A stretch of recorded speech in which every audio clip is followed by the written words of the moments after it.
อ้าวเล่นที่บ้านต่อเป็นไงมั่งสวยงา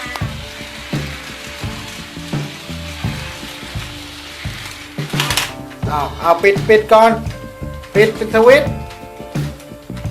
ไปโดนมันน่ะ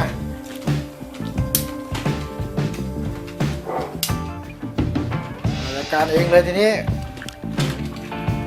เอาไม่หยุดเอาไม่หยุดอืม